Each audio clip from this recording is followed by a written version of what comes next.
Few things are for sure in this life, but this is.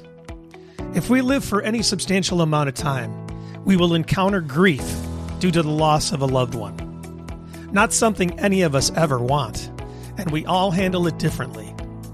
This podcast is to feature those who have done purposeful and meaningful things through their grief. These people featured on here are normal folks, just like you and me, who were thrust into a place they never wanted to be in their lives.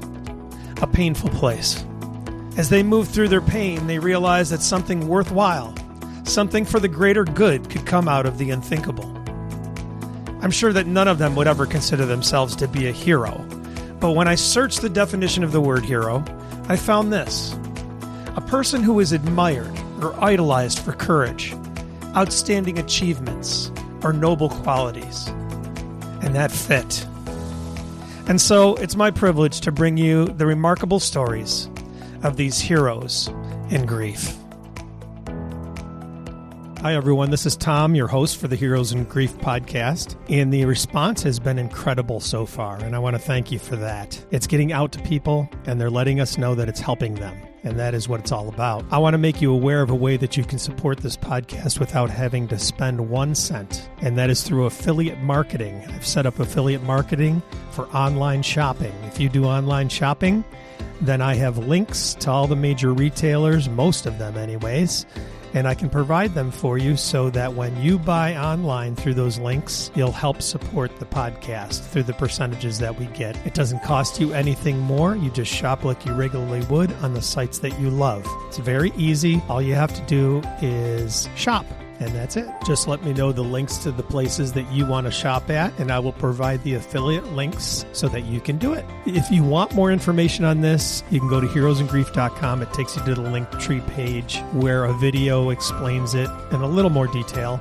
But you can always email me at tom@heroesingrief.com, and I can answer questions for you. But you can support the podcast that way, and it's very easy, very simple, and it doesn't cost you a cent. Isn't that great? Thank you. Now here's today's episode.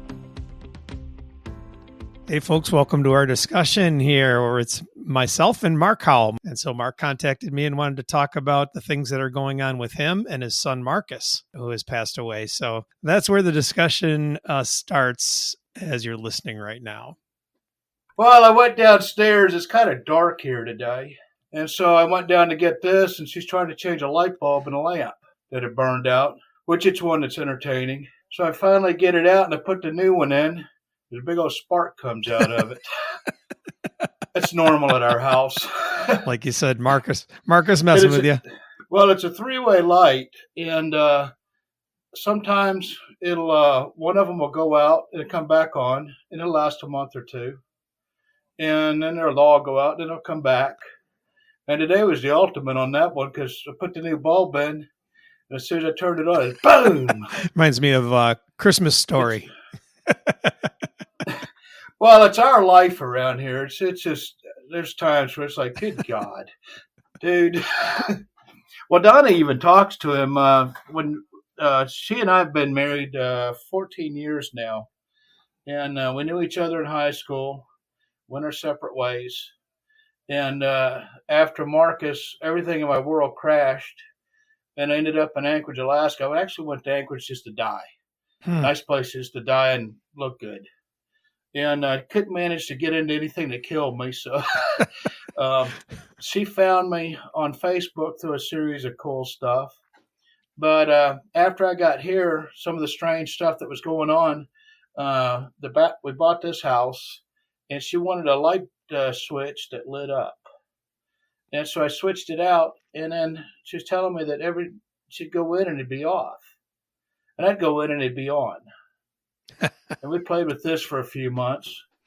And one day I told her, I says, the next time it's out, I says, Mark, I said, do it like this. Markus, damn it, turn the effing light on and see what happens.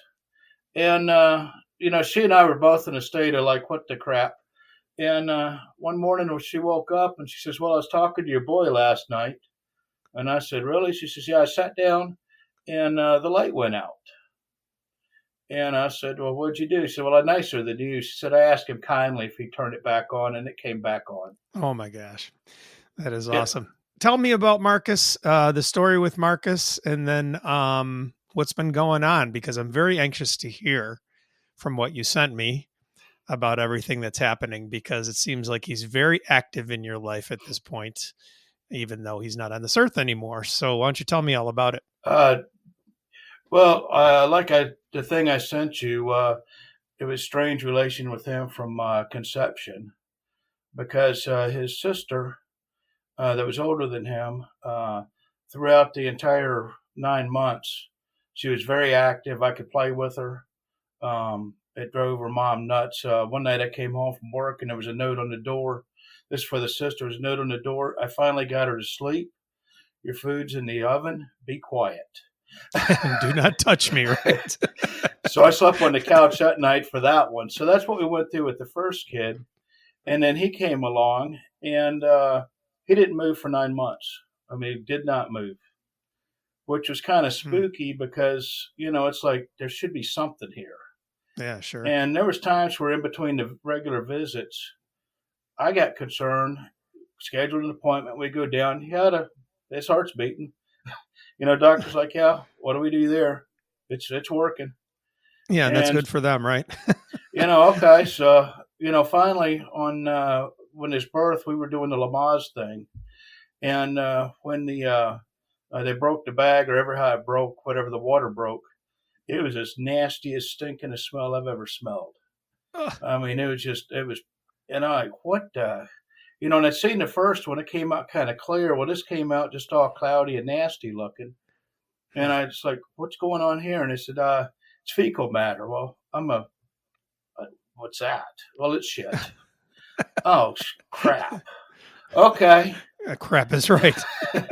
So we finally got him out, and then there was a massive cleanup taking place, and because apparently this is abnormal. And right? Do they fear like bacteria and that kind of stuff? Yeah, the bacteria can be right. Yeah, the bacteria from the fecal matter's deadly. Well, sure, and he can like ingest it and everything too, right? Well, he did. It's all everywhere the normal fluids from the sac would be. That was in there too. So it's down in his lungs, ears, everywhere. So they hauled his mom off to get her cleaned up, and they took her over to a special place. And they said, well, why don't you hold him for a while, and we'll start working him here. So they're cleaning the ears and all that stuff, and then hauled him off and put him in intensive care. And that was just to observe and, whatever they do when that happens. Yeah. So, yeah, that, like I told you before, it's like the grief in that was, I'd come home and it's like, is my kid still alive? Mm-hmm. Yeah, sure. And so then after that, we rolled into, he started, when he'd burp him, it got to the point where instead of just running out, it hit the wall behind you. Holy and cow. I mean, it was projectile, lethal, scary stuff. Wow. And so we go back to the doctor for this. He suspected pyloric stenosis, but could not find no real signs when he was, in an examination. What is that actually? What it is when you eat, your food goes into the stomach, and then it goes through into the small intestines and all the rest of it. And there's a muscle in there. I can't remember the name of it. But what happens is the muscle is overdeveloped.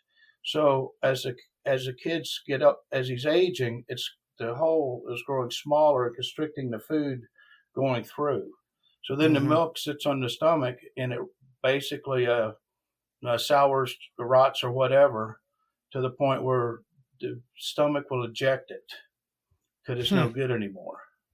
Wow, and, so it just knocks it back out the other way. It just comes out of his mouth, and it gets violent. The longer you get into it, the faster and harder it comes out.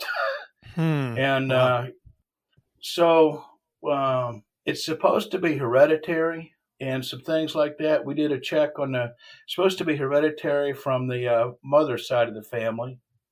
And we went through and checked and found out later that they were lying because her dad wasn't her dad. And so we went the family tree the wrong way. And so, the doctor didn't want to get in because he was looking for a knot, and it doesn't show up. And he's like, I don't want to cut on him, because what they do is they go and they an incision, and then they go cut the muscle. And just what they do is when they cut the muscle, they'll open it back up, and it just relieves the pressure. And on a kid that's less than 3 months old, you don't want to get in with. I mean, the whole thing is dicey. Because when you put an infant under anesthesia like that, it's a fine line.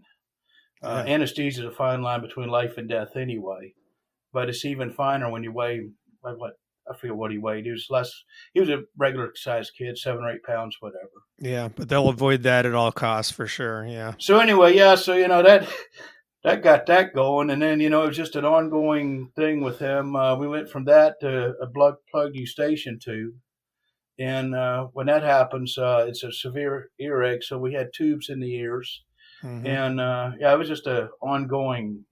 The first year was like, what's the next damn thing going to be? Yeah, really. But then, once all that got settled, his sister ran to her first birthday party. He had no interest in walking when he was a year old. I mean, not a bit. They were just content to sit on the floor. And and he was content to not talk. He just sat there. And my mom and everybody's like, he needs to go to speech class. He needs to do this. He needs to do that. And I'm like, have any of y'all ever just sat in a room with him and just watched him? No. And I said, well, I have. And there's a lot going on in his head. I said, his eyes are moving everywhere. There's some facial expressions changing. I think he's okay. But we're going to leave him alone because my first memory of speech class that my mom took me to, and I looked at the speech therapist like, you idiot, I'll talk when I'm ready. And that's some of my earliest memories in life is I'll talk when I'm ready. And then once I did, you couldn't shut me up. And I was like, I think we got another one going here, which was true. Once he started talking. So you could identify with that, right? It was like, that was the thing with the speech. Yeah. Kind of went through the same thing. Yeah, and that was, so with him, it's like, no, I'm not putting him through that hell. And eventually when he talked, he just started talking full sentences. Wow. He stood up and walked. And riding a bicycle was the same thing. He wanted a bicycle for Christmas like they do. He got one with training wheels. He didn't want the training wheels. So I took them off. We went out to the road, and he got on it, and I was helping him I had my hand on the seat. I'm like, that's fine. Well, he found out I was doing that, and he got pissed off at that, took the bicycle and threw it in the building, and that was that. And a few months later, his mom called me and says, if you get off work early, you need to come home. And I says, what's going on? She says, he's riding the bicycle in the backyard. Wow. So let me ask you, this is what age when this is happening with a bicycle? This was, I guess, normal bicycle age, 5 or 6. Yeah, right.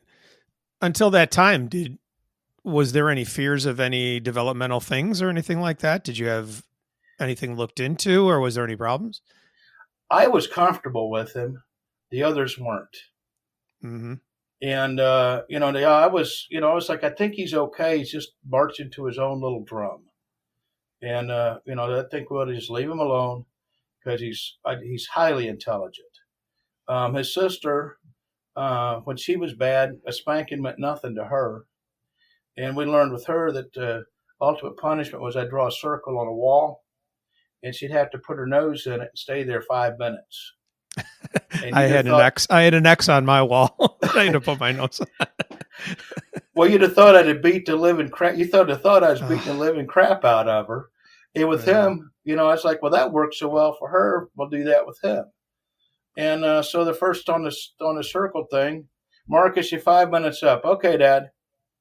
Well, you can leave now. Well, did you know that on this wall there's X amount of dots in the right eye, and I haven't finished counting on the left eye yet. Oh, wow.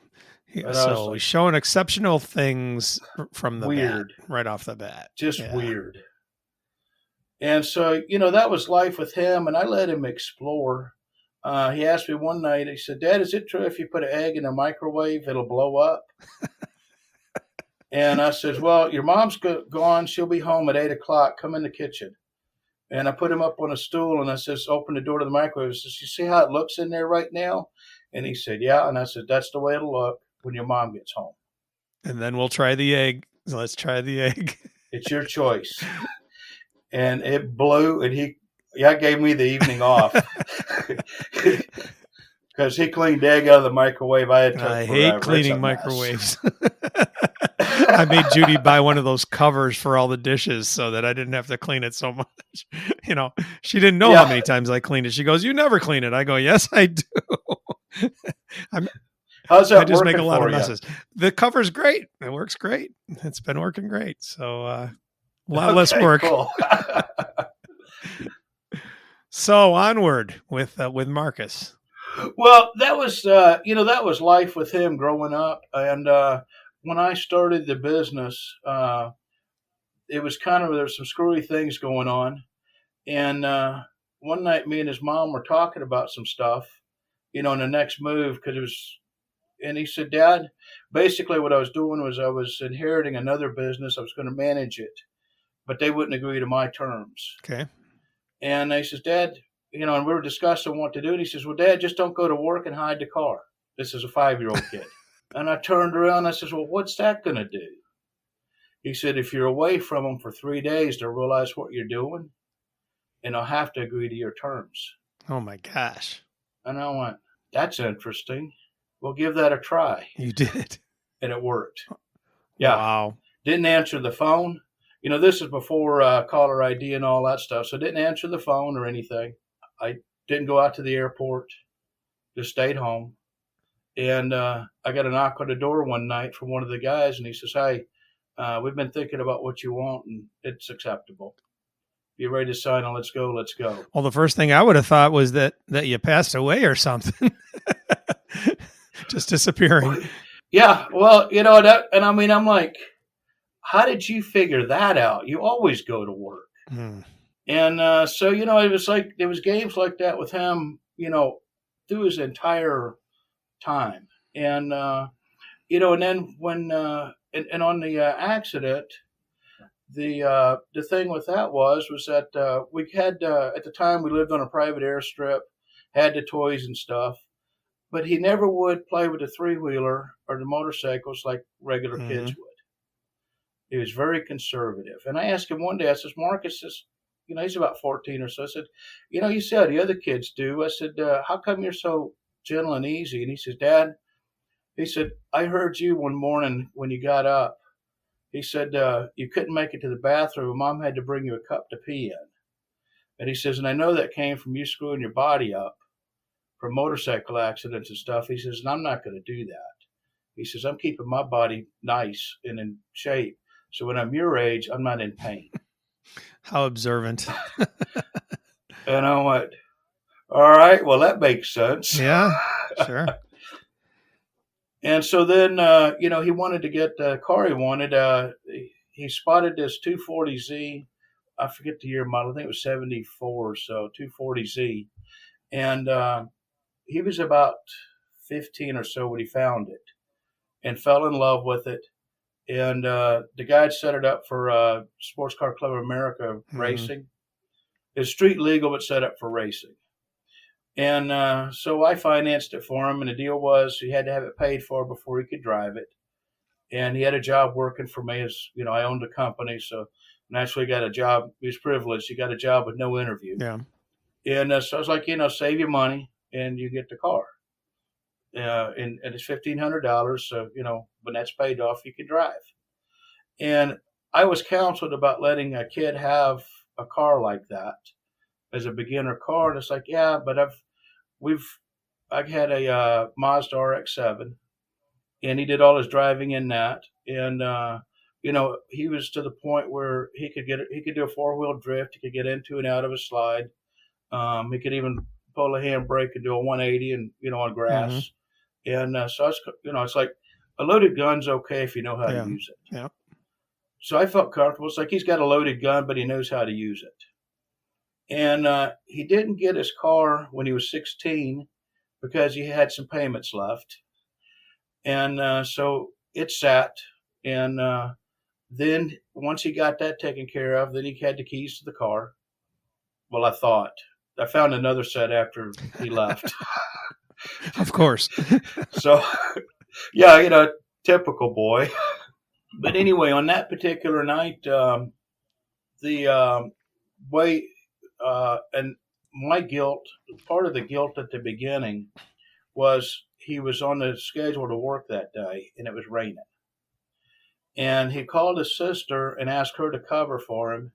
And she said, Marcus, you know how Dad is about that. You got to do your own shift. And so that was the last conversation he had with the family.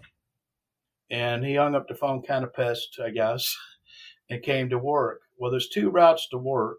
One is you take a left out of the driveway and take the straight roads. And the other is take a right and do 2331, which is a cool road when it's dry. Mm-hmm. I mean, it's one of those roads with nice sweepers and, all that kind of stuff.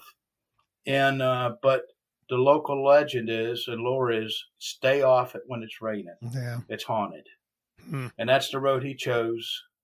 And the corner where he lost it, I went back. There's been over 20 fatalities on that corner. Ugh.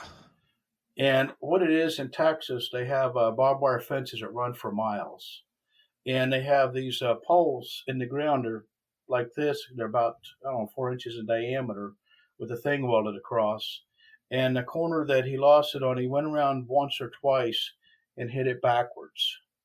And so the thing that happened when he hit it backwards, his head naturally went back. And then he came forward on the seatbelt. And between the two, the vertebrae extended and it shut the blood off to the brain. Very much his autopsy report and Dale Earnhardt Sr.'s are the same. Right. I just was going to say that, actually. It's the exact same injury which ironically, he was a Dale Earnhardt fan. Yeah. Huh. But anyway, that happened. And then that's when the weird stuff started happening with others right then, because a lady got to him right after the accident and called 911. This is out in the country, mind you. Mm-hmm. The nearest town was 20 minutes away. Ambulance was on the way back from the hospital. It was 5 miles away. So they got there pretty quick. Sure. They got him out of the car, got him on a stretcher, took him to the next hospital to have him care flighted to Harris Methodist in Fort Worth.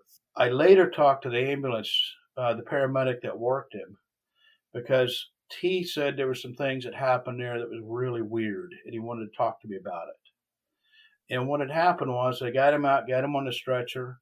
On the way in, he was having trouble breathing, and he did his first trach on an ambulance on Markus. Mm-hmm. So doctor got him through doing a tracheotomy, and they did that with him and got that working again. Everything else seemed to be fine. They got to the hospital. Care flight picked him up, and when they from getting him out of the car and everything, the ambulance, the whole crew got real muddy. The inside of the ambulance was muddy. And so they'd called dispatch and told them, we need to do the deep clean, which is where they pull everything out and clean it. Yeah. And so they'd already called them before they had finished with Markus and told them that.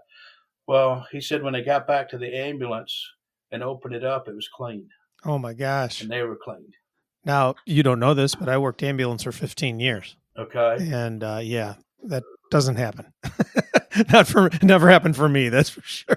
Well, the paramedic reached out to me because, and he was advised not to. I was advised not to make that contact. Yep. For some reason in that business, you don't make that contact. And we did it anyway. And I'm glad we did because, it explained a lot of other things that went on. That was a state trooper that worked it when he was at the hospital.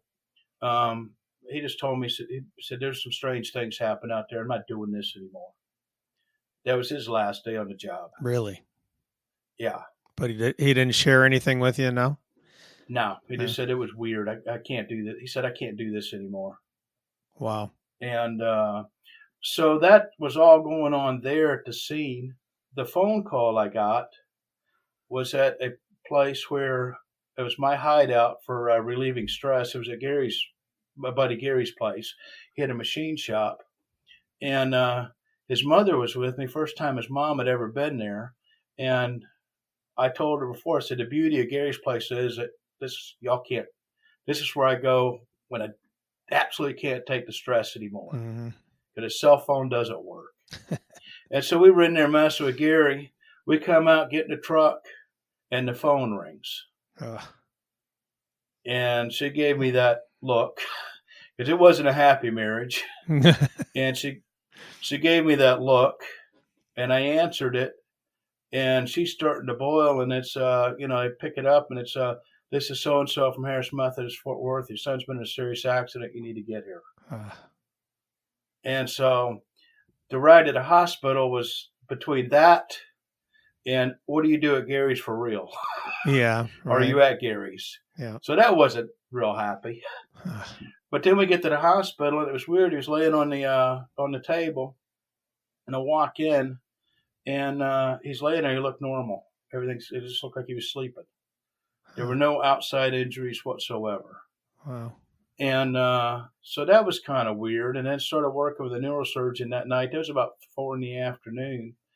As the night progressed, the neurosurgeon came in to the family room and gave everybody this explanation. And I was like, yeah, you're full of it. They're just, Mm-hmm. like, yeah, you're full of it. Yeah.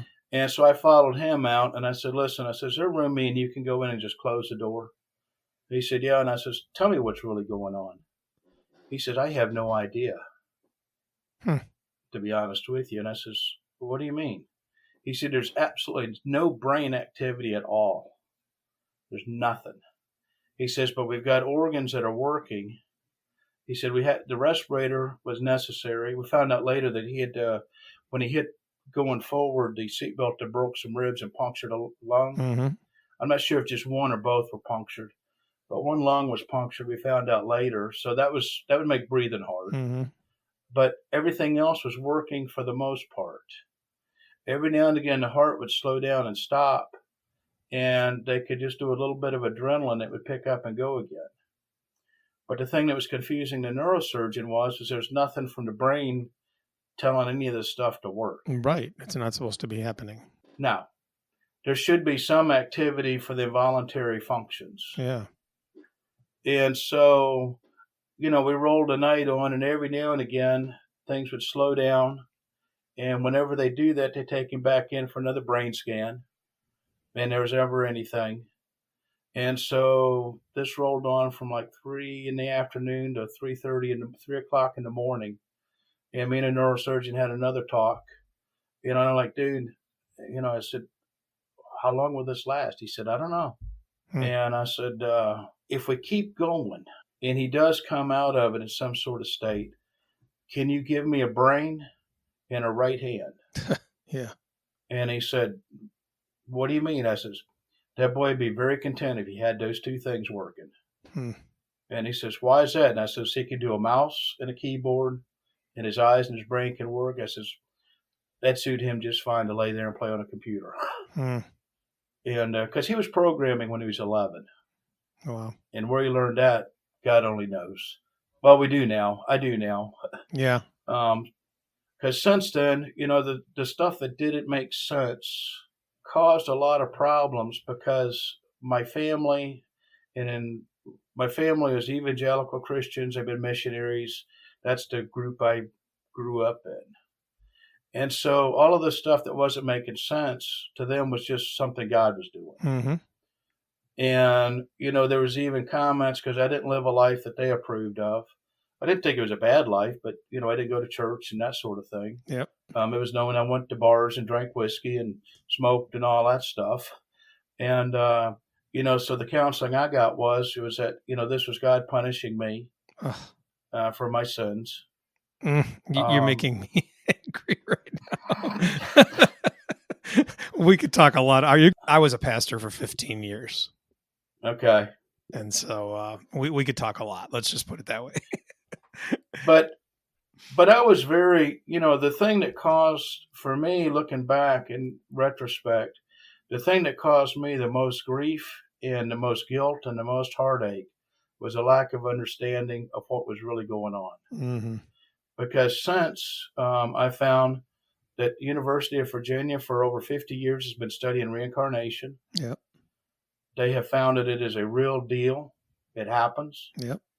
I've run across a lady whose son, Hunter, he went out partying and had a little too much to drink, and somebody gave him a pill for the hangover that was laced with what's our latest thing now? Fentanyl.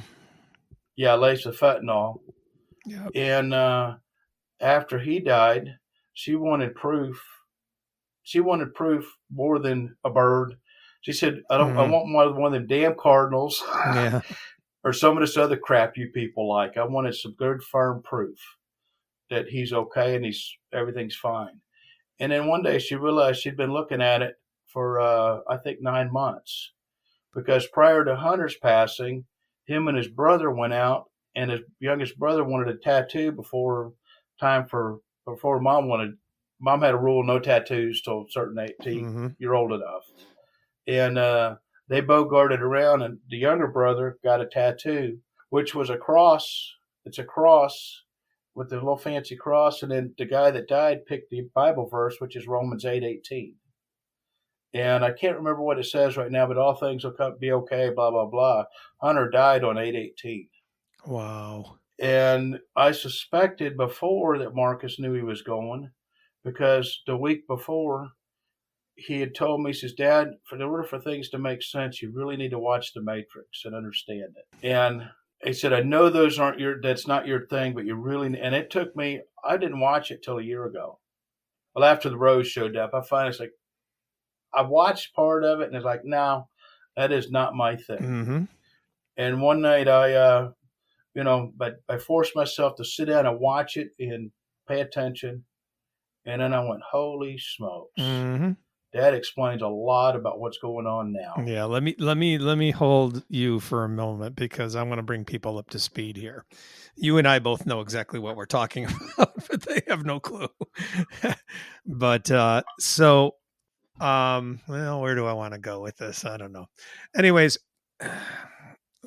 people probably know, mostly from me anyways, that we believe that our consciousness lives on, basically, and that we still exist after we die, and that we can make contact with those who pass away. So that's in a kind of nutshell. Maybe you can do it more concisely or more, I guess, up to speed for people. I don't know. But anyways, so just so they're not confused of what we're talking about here. We believe in signs. We believe that our children still contact us, and some speak to us, some do wild and crazy things that, like you were talking about in the beginning, with electrical events and everything else. So just so those out there know kind of what we're talking about. So since Marcus has left this earth, you've had an amazing amount of occurrences, right? So that's where we're going to kind of go with more of it now. But also, Helping Fathers Heal, Helping Parents Heal. The Helping Fathers Heal group, we all believe along these lines to some degree. And so I've sat in that group session recently, and you talked about how remarkable Marcus was. And everybody, as I'm listening about their kids, it's like they're all remarkable in some way. Like they're tremendous musicians. They're tremendous artists. They're just smart. Like my son Jeff was very smart. He's talked to me about quantum physics, and he, left high school basically because he was too smart for it. He just didn't go, and that type of thing. So I sat there and I said, you know what? Something's going on. It seems that these kids come, and some of them have said they knew they were leaving or they were going to go. And Jeff seemed like, and someone said this to me one time, it's almost like Jeff is not comfortable here, or just, doesn't want to be here or something like that.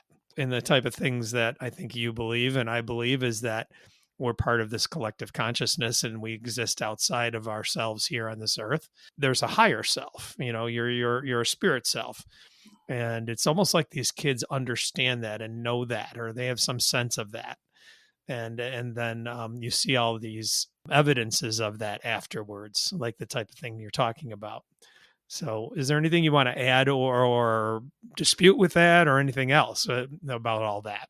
You nailed that. I think the thing that's been difficult for me on that and the collective consciousness thing is to accept that. I think Einstein's discussed it. Some of the others have discussed it.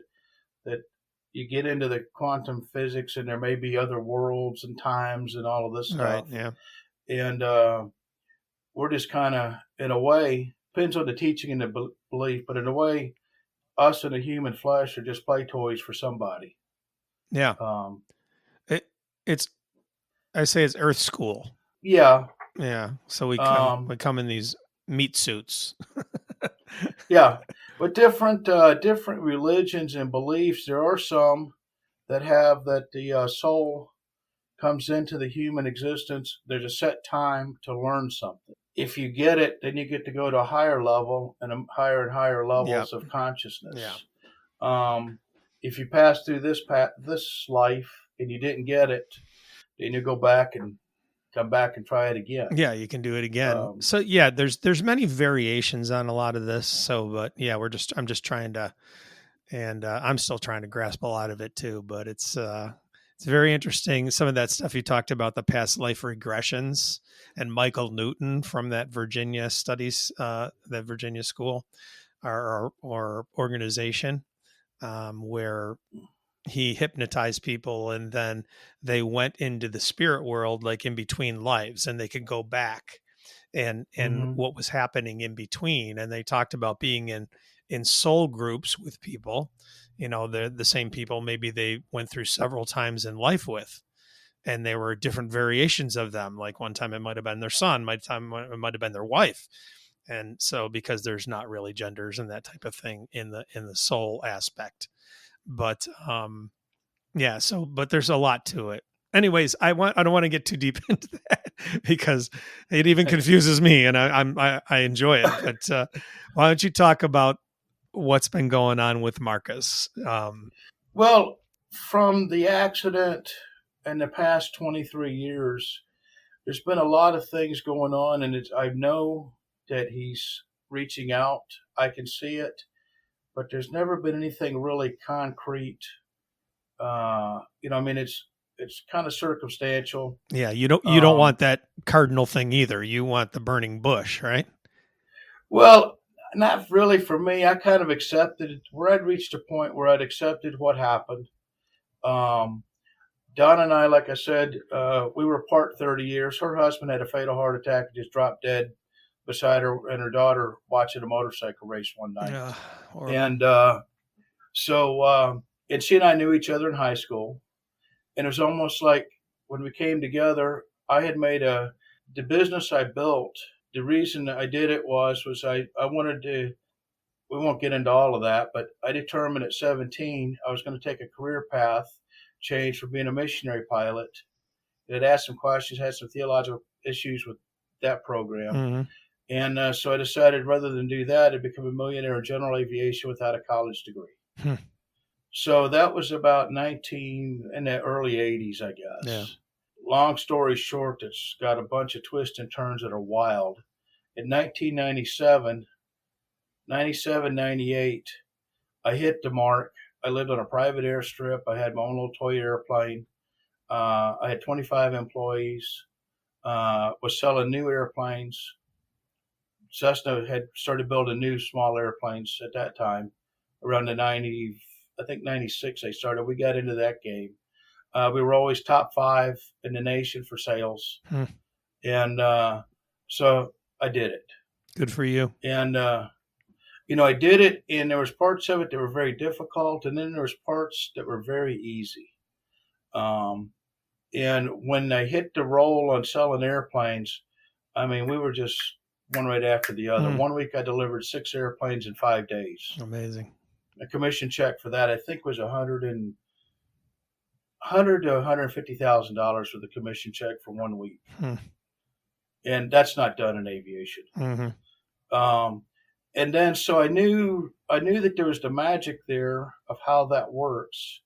Then after Mark's accident, it stopped. Really? I mean, the whole everything just stopped until 9/11 came along. And then 9/11, all little airplanes like I was dealing with, they grounded those. And most of those guys didn't fly for a month or two. I had my airplanes back in the air in a week. And that's a whole nother wild deal. So it's like, okay, the magic came back. Yeah. Because Marcus went in November of 2000, and then all the way to 9/11, I was on a steady decline with everything. And, it was like the thing just kind of stood, all the little things were slowly coming to close. Do you think that maybe 9/11? Oh, sorry. Go ahead. No, go ahead. Do you think that maybe that was purposeful for you? So it was supposed to happen that way so that you could... A lesson. Yeah. And then the business went bankrupt. His mother and I were seeing a grief counselor, and everything just went to hell in a handbasket. I mean, it was more ways, and it was unbelievable. So one night I decided that it was over. We needed a divorce. She's house was paid for, all that stuff, so she's taken care of. And I wrote it down and says, here's what we're going to do. We're going to divorce. You get the house, you get the cars, you get the truck. All I want is $10,000 and out of here. And we used one lawyer. And it was kind of funny. We went to one lawyer, and I decided that I'm out of here. I'm going to Anchorage, Alaska. And one of two things is going to happen there. The grief counselor told me that people like me have something special. I do it again fast. Whatever I chose, I make a lot of money fast. So this was in 2006.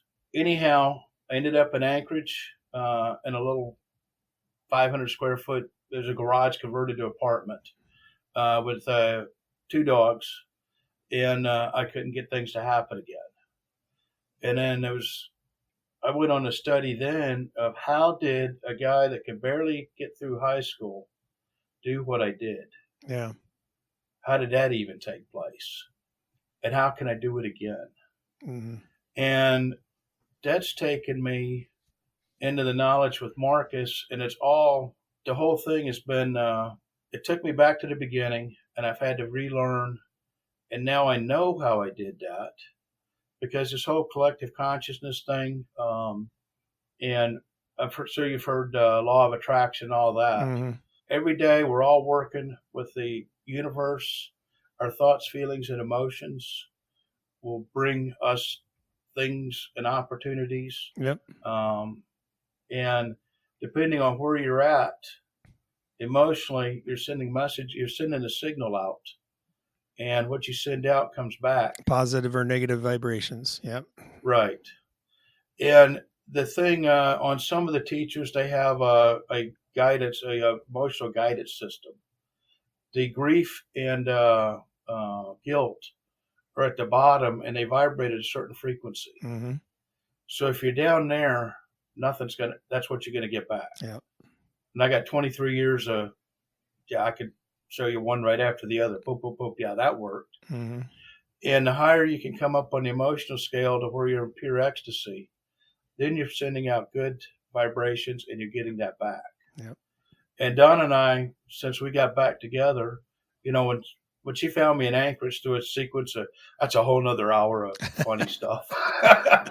We can talk again. Don't worry about that. But that's a whole nother hour of funny stuff. But anyway, she found me in Anchorage, Alaska.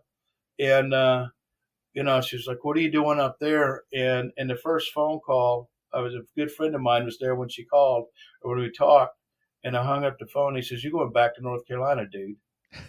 And I said, there's no way in hell I'll ever go back to North Carolina effing. There's a whole other thing there. It's like, there's no way in hell that's happening. And Mark, where are you now? You're going. And 8 months later, I'm back in North Carolina. And actually, my house right now is about a mile from the first trailer I bought. So anyway, the thing is, Don and I have known that we've got something together, and we've been working through to figure out how this whole thing really plays. Basically, in a nutshell, that's a whole nother thing that everybody should go down. In my opinion, it should be taught in the schools. Kids from early on should be taught how the thing works. And quite honestly, the exact opposite happens with the kids, because NASA found out that 80% of the kids test at genius level around 4 or 5 years old.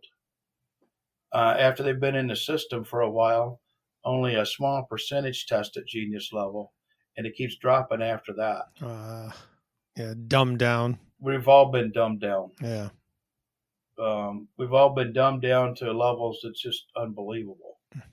And so with Markus, back to Markus though, he was trying to reach out, and I knew he was. At the time of his accident, my general manager was a brother-in-law who's, into the, biblical Christian principles and all that. This is funny. I decided that Markus, instead of just a tombstone, I wanted something cool that you could walk out of the cemetery and go, yeah, there's Markus. So what I did was I took and had his laptop bronzed. And over in the one corner of it is a king, because he loved playing chess. So I took his chess, the king off his chess set and had it bronzed. And on the other side was a soapbox derby car. And that was two things he really loved growing up. He loved playing chess, racing Pinewood and soapbox derby. And then I forget what I have on the back of it. There was something a girl, that's a whole other deal, gave us, and it's on the screen, and it's on a pole. Well, this thing took months to get it to come out right. They couldn't get the flat surface to cool right, and it would always end up twisted. And so the guy finally got it. I took it to the cemetery, and this had been, I don't know how much later it was, dug the hole, put the thing in, went home, end of story. Well, the next morning at work, I get to work and I'm checking emails. And this is back in, 2001. And all emails, I had access to everybody's email. So when I checked emails, I got everybody's. And that was just the way I could keep tabs on everybody. It's fine. Yeah. And that's how I knew some things I needed to know in a business that big. And Markus, his email address is markus@howellsaircraft.com. And it had been dormant for months. Nothing. But it was still there.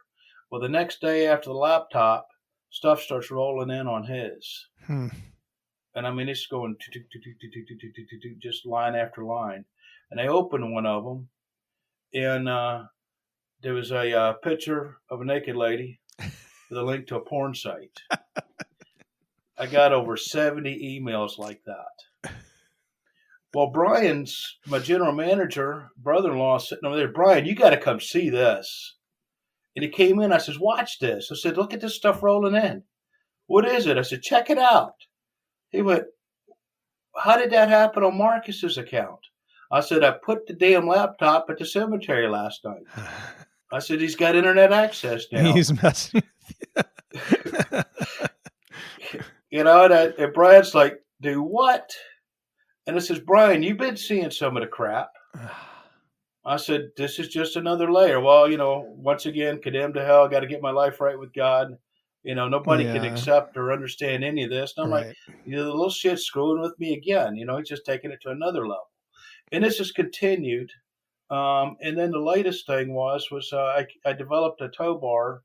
After I came back to North Carolina, I got back working on airplanes again, which is weird because I hadn't been a mechanic for years. And I'm a licensed airplane mechanic with inspection authorization. So just to make money, I was doing that. And the tow bars in the business, I never liked any of them really well. So I made one that I liked for me. And there were some people came along, man, you need to put that on the market. That's $1 million deal.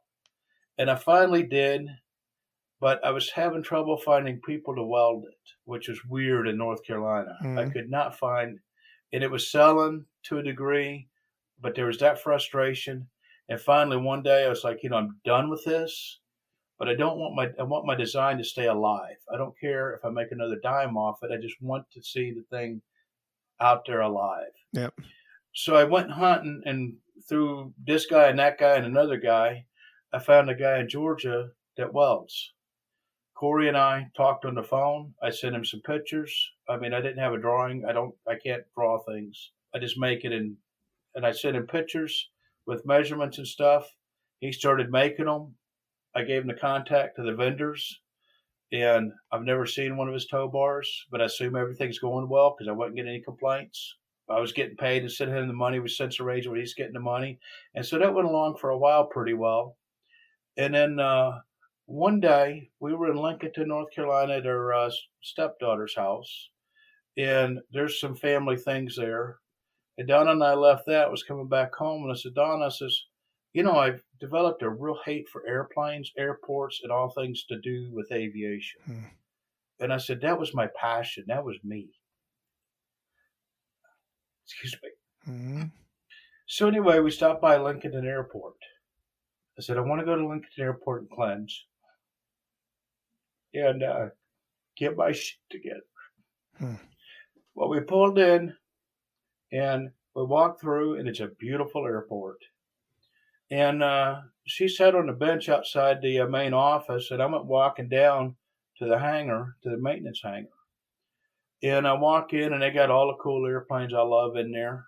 I was like, wow. These are the ones some of them are the ones I really like. And there was this kid sitting there, and I'm working on one of them. I walked up to him, and we started talking. Well, it turns out he is entering into aviation. He's doing it through an apprenticeship program, just like I did. I didn't go to college. I did an apprenticeship thing. He's doing an apprenticeship program just like I did. He was familiar with the mission organization that I grew up in and had some of the similar issues. And we were having this conversation, and it's like, and he's like, well, what did you do? And here's why I did. And I was like, man, this is weird. It's almost like talking to 17-year-old me. Yeah, little you. I was just going to say. Yeah. And, so he was interested in how my career path had gone. And so we were deep into that. And Donna comes over and says, did you see this? And I said, what? And she handed me her cell phone. She never messes with Instagram. She got on Instagram, and Corey had a long video of making this rose from beginning to end. All the little pieces laying on the workbench, getting put together, and all of that. And I'm like, whoa, that's the rose Markus sketched that was used he sketched it before his accident. He told a few people and explained it to them in great length that this is about life. Because at the bottom, you start off, and then you come up here, there's thorns and stuff, you bloom, and then there's buds. I have no idea what he told them. They don't even remember. But he had sketched it, and it meant a lot to him. And I'm sitting there looking at this thing that Corey made he's got this video where he made it. And I don't know if you want to do them. I've got the one Corey put back here. Yep. Give me a second. I'm glad you went here because I was wondering. I was hoping this is where you were taking me because what you had told me before. And so. Well, I don't have a sketch here, but I guess you can edit that in. Yeah. And that we're going to send them to find it because do you have a site or anything for all this that you're talking about? Yeah, I do. We'll get that all in the show notes and everything. But go on with the story with it. Anyway, prior to Markus's accident, he'd drawn this sketch on. It was just on. I found it in his locker on just a spiral notebook, and we did use it at his funeral for his program or whatever. Which ironically, in June prior to, he told a girl at a conference he was at for computer nerds. He explained the meaning of the rose to her, and he told her, next time I see you, I'll show it to you. And of all of the stuff that we could have used, we picked that one. The next time she saw him was in the casket. Oh, wow. And that goes off on a whole nother thing that's really cool. And basically, she's shut down because it's not accepted. But she's got some really cool stuff that she's had. But anyway, this right here is the... Wow, it's bigger than I thought. Made. And I'll hold it up here. It's got, it's from the inside out, it's a rose. And right now, my interpretation of it is you're born here And it kind of came to me one morning. You're born here and you got the thorns. Well, the thorns are the challenges of life, Mm-hmm. all of the stuff that we all go through as parents. And once you get to this point, then you bloom and become a full rose. And then on the way out of life, you're leaving buds Wow. for more roses. Oh, that is great, Mark. But I called Corey up. You know, I'm sitting there looking at this on Donna's phone. And I'm like, holy shit, Yeah. what possessed him to do this? So I called him up and I said, Corey, what possessed you to make the rose? And he says, I don't know. He said, one day I saw a picture go by on your Facebook page and something called me and said, make me. Wow. And I said, really? And I thought back and I went, you know, one day I remember I got a little Markus thing over on Facebook, photo album, and I put some stuff in there with no explanation or anything. And I was like, I remember doing that. So the picture was Something's in like, there hey, without any explanation or anything. Nothing. And I said, do you know about my son? And he says, I didn't even know you had one. And I said, okay. Oh, boy.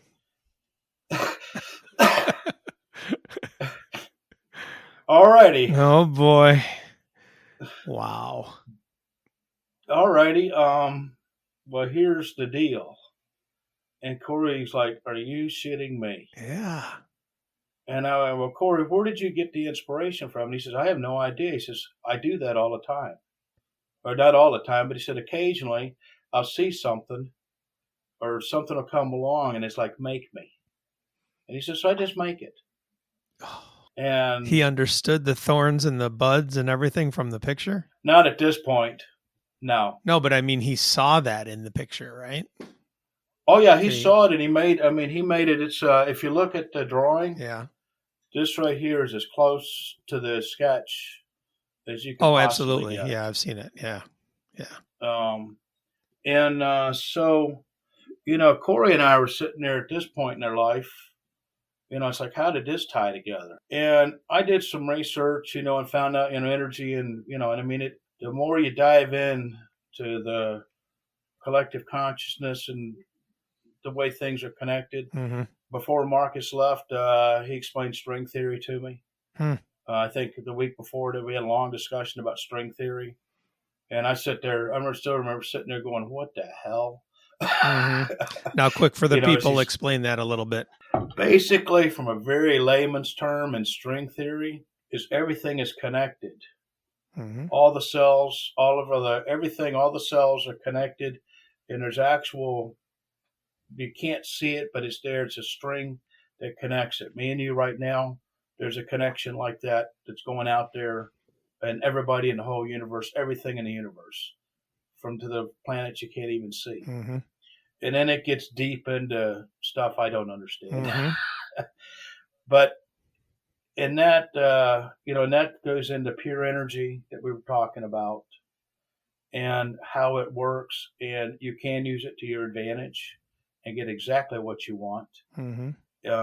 And basically on all of that is, on that end of it is to be able to meditate and get your mind into the point where you're at the higher energy levels, yep, where your emotions are up at the high part where you're ecstatic, basically. Yeah.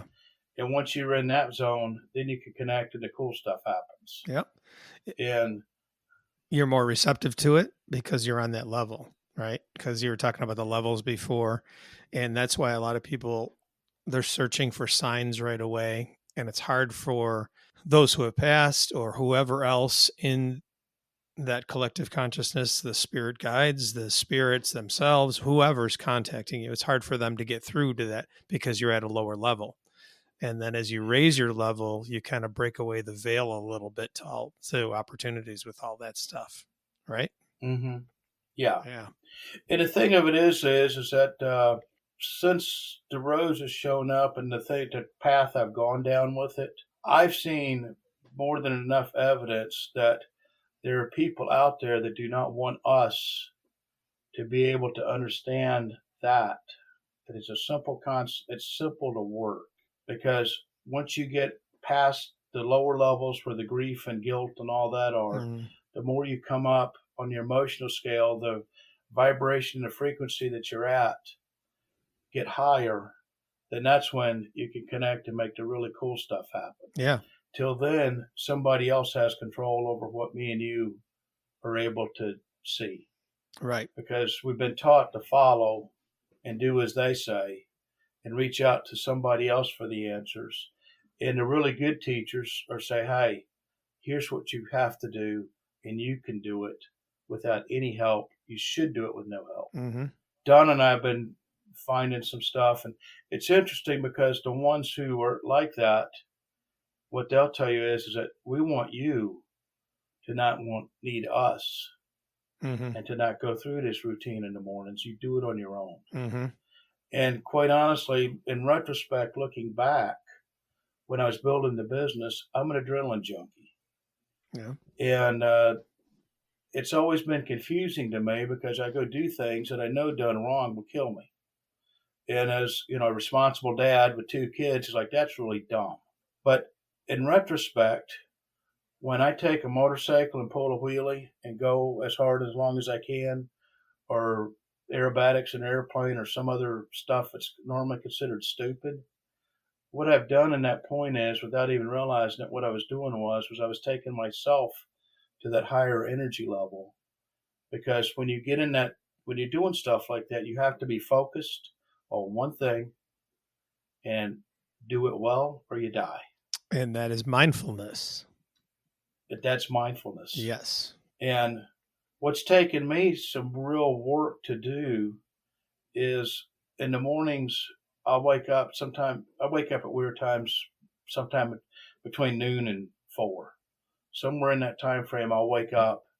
And what I've been doing now is I'll play cards on my little iPhone, and I'll sit on the back porch, drink coffee and smoke, and sit on the toilet and do this little routine for a while. And then for my back that's screwed up, I sit on a chair and I put ice on it, and I got this little affirmation of health I read, and I sit there and play cards for a while after that, and then I'll lay all that down, and I've got this now in the living room, and I have a candle, and I'll set a timer for 15 minutes. You just watch the candle burn and watch the rose. It's really hard to get in that same state, believe it or not, as you are when you're doing a wheelie. I mean, it's hard, but the more I get, the better I get at it, the better life gets. Yeah, you think about it. That's I had an experience one time. I started meditating after Jeff passed, and although praying, probably when I prayed before, it's a different form, sort of, but it wasn't. I was trying to attain the same things you're talking about, and had some great guided meditations that were explaining. Those people explained about what I was doing and how I was to do it. And, and some people in the dream state, right? They have visitations when they're dreaming, because it's more a subconscious level than your conscious level, which is clouded by this humanness that we have. So when you're in that ecstatic state, that's similar to that subconscious state, right? Because everything else is free. You're not thinking about, oh my gosh, my books are messed up at work, or whatever. That's not on your mind. You are just in this state, is what that is. State of bliss. Yeah, pure bliss. And so it makes sense that, all those things are connected for you and your guidance in that. You're probably receiving things, even though you didn't know where those were coming from at the time or whatever, to lead you on your journey to success through all of that. When I look back at when I was building the business and doing all of the stuff, and things were just falling into my lap, what was happening was I did not realize it, but the asinine crap I was doing on motorcycles, airplanes, and stuff like that was taking me into that state. And then by default, it would carry a ways till the fights with the city and all that stuff built up.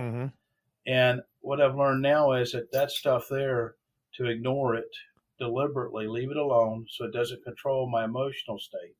Yep. And that's what I was having runs of that, but it wasn't I wasn't deliberately doing it. I had no clue. Yeah. I had no clue what I was doing or how I was doing it. Neither did anybody else. Right. And it makes sense, though, that you were successful because you talked about that intention and everything. And so that was your desire, and it got connected with that, whatever was leading you in that and everything. And you got blessed with it, which you attaining that, even though you didn't even know it, so it wrought success for you, if that makes sense. The thing that, the guidance, Mark's mom and I were going to a grief counselor, and Gail was very well intended. And ironically, my parents went to, when I was 9 years old or so, they went to Chicago to Moody Bible Institute for 4 years to learn how to be missionaries and do all that stuff. Yeah. My dad sold a business and went and did that. And ironically, Gail's mom and dad were involved in that, and we may have played together at that age. And the kid thing, fine, that's the one we found. And her thing was helping people with life after death, people dying and that sort of thing. Yeah. And what ended up happening was, it didn't work. I lost everything, in spite of that. Mm-hmm. But one of the conversations that we had was towards the end when she said, Mark, she said, honestly, she says, in our field, we don't understand how guys like you do what you did and make that kind of money. But maybe if you get away, this will be the thing you need to do to get it cleaned up and go. And looking back in retrospect, I was looking outside for help. And really the whole answer was inside the whole time. Mm-hmm. And in her training, she was well-meaning. She meant well and all that. She'd had all the degrees. But in the training, they had never discussed, she had no idea about the stuff you and I just talked about. Yeah. I mean, that was just completely foreign. Right. And she knew there was something out there. And she was hunting hard for it. And since I've lost her, and I don't know where she's gone to, but I still see her on Facebook, but she's got a page and all, but I've sent messages. But I know my time with her, there was an issue that we ran into, and she gave some advice that was really bad. Mm-hmm. In a search, she gave me some advice, to go to a psychic medium at work. That was a disaster. And she felt bad about it. But, through that, I asked her, one of the things that came up, she said, Mark, she says, sometimes you ask questions that really upset people. And she says, have you ever noticed that there's nobody behind you when you leave here? And I said, no. She said, that next one, I block it blank because I got to go hunt stuff. She said, you ask questions that I have no clue. Good for you. And I guess my thing there is, as we're parents looking for help, my thing that I've seen that's happened to me is that to help, sometimes they've got the title and they think they know and all that stuff, but where they got it from is keeping us back to the kid thing with the genius we were talking about earlier. Mm-hmm. It's keeping us from getting out and going and finding what we really need to do to heal from the loss of a child. And really, it's an opportunity to dig deep like you're doing, to dig deep and to go in and figure out how the world really works, how God really works. Mm-hmm. So that's where, the journey's taken me, because we have to keep learning stuff every day. It's like, holy smokes, check this out. Yeah. And for Donna and I right now, our thing is to let go of old habits that we were taught as kids. The more we do that and the more we deliberately do what we know we should do, the better off our world gets. Mm-hmm.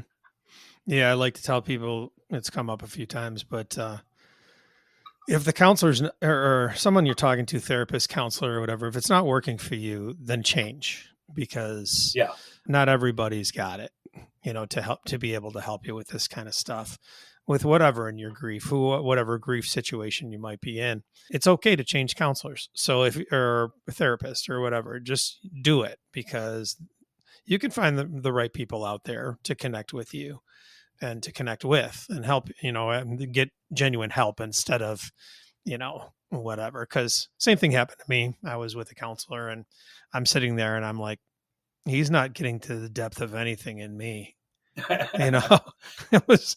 You still writing your check for how much is it now? Oh my gosh, it was. Fortunately, mine was covered, but okay. But yeah, mine wasn't. It was $100, $100 a pop. Oh man, I just walk out, and I mean, nice guy and everything, but I'm, and I told Judy, we went 3 or 4 times, and I was like, it ain't working for me, and with some training I've had in the past and everything, it seemed I was like, he's not asking the depth of questions I need him to be asking of me, and digging into where my grief is lying and all this stuff. So yeah, just, for people out there, keep going and find the right people. That's all.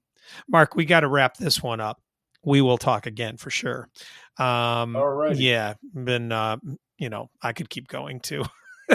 For sure. I love it, brother. It's great. So yeah, we'll have whatever links that, you want to provide in the show notes for this one and everything. So everyone's got those, but, what an enjoyable conversation. And like you're speaking my language now. So I'm not letting this podcast go too far into that all the time because, of all the other things, but, this is a good introduction to where some things will go in the future, I'm sure. And many times because of, the things that we're experiencing, which are great. And I got some stories for you too, which is fun. But, all right. Yeah, we got to wrap this one up. So anyways, thanks. Appreciate it. And we'll definitely be talking more. So don't worry about that. All righty. Well, thanks, Tom. Thank you for listening to the Heroes in Grief podcast. If you'd like access to any of the links that we discussed in today's show, you can find them in the show notes. There's also a link there to support the podcast if you care to. And there is an email link for me there. I'd love to hear from you and your ideas about the show or what you thought about the show. You really can help out this podcast to get to more people if you subscribe, rate, or review it in whichever way your platform provides.